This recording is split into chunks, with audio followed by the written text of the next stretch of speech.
So I can't spell. I'm a terrible speller. I always have to ask my friends how to spell words. Like, I'm not this stupid, but I'd be like, how do you spell pledge? And my friends would go, pledge. I didn't fucking ask you how to pronounce the word. I obviously know how to say it. I want to know how to spell the word. Give me the letters. P-L, edge. I also have problems with spell check because it just makes me feel like more of an idiot. For example, I'm trying to type butterfly and I can't get it right, so it gives me a bunch of suggestions. Did you mean banana? No, I didn't mean banana. Did you mean biscuit cakes? No, I didn't freaking mean biscuit. That's not even close. What's worse is when I type a word out and I get no suggestions. I actually go back and try to type it out 3 different times and I still get no suggestions. You know what that makes me feel? The computer has all the words. And what I just typed doesn't look like any of them. Have you ever had that problem? And since you get no suggestions, you have to go back and change your whole sentence because you have to change that word. So I'm working on a new project. It's called City of the Dead, the series. Check out the website.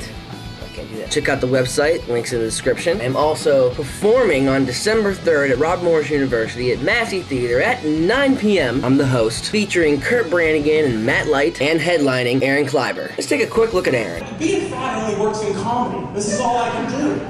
This is all I have. This. Here, check this side. Look at this. Isn't that good? Look at that. But then like this, sometimes I can pull this off and I go, he's tough. But then I go like this, so I'm like, what? Wait a second, for a second I thought he'd kick my ass, but then he turned sideways and I was like, he just wants my hoagie. Have you ever been attracted to a sound? You ever hear high heels behind you guys?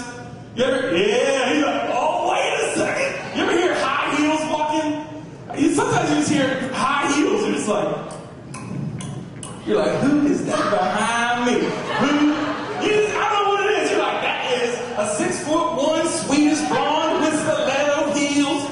And you're like, you just like want to turn around hoping it's like a Victoria's Secret mall for some reason walking past down Carson Street, but it's not. You know, you're like, who is that? Oh, it's a lawyer and he's a man. It happens to me like once a week.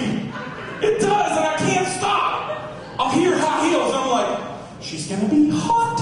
And that's a pastor with his church shoes on. Alright, so I'm just making up new segments for the show, because, you know, whatever. So this is the, I'm just saying with Beardy Boy. So, as you may know or may not know, I'm a huge fan of Sexy Phil. Been watching him since the very beginning, but I've also noticed something lately. So his thumbnails have changed over time. They're generally the same thing over and over. You gotta give him props because they have been very specific to his demographic. Now, don't get me wrong, I love Sexy Phil. He's one of my favorite filters on YouTube. And when I say filter, he finds the cool news clips that I am interested in, and I like his satire and humor. Now he's starting to add memes to his show. A little bit of Ray William Johnson, which I also like. But he's also another filter for good videos. So what do you think's gonna happen? Is Sexy Phil gonna stay on his news, or is he gonna become more like Ray William Johnson? Basically, I wanna know, what do you think the future of YouTube via user-created videos are going? Personally, I like my videos to be more about me than memes. But memes are pretty funny too.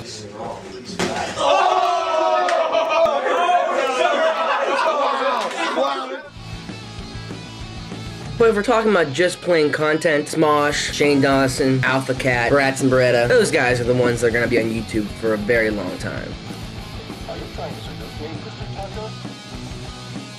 This has been Beardy Boy.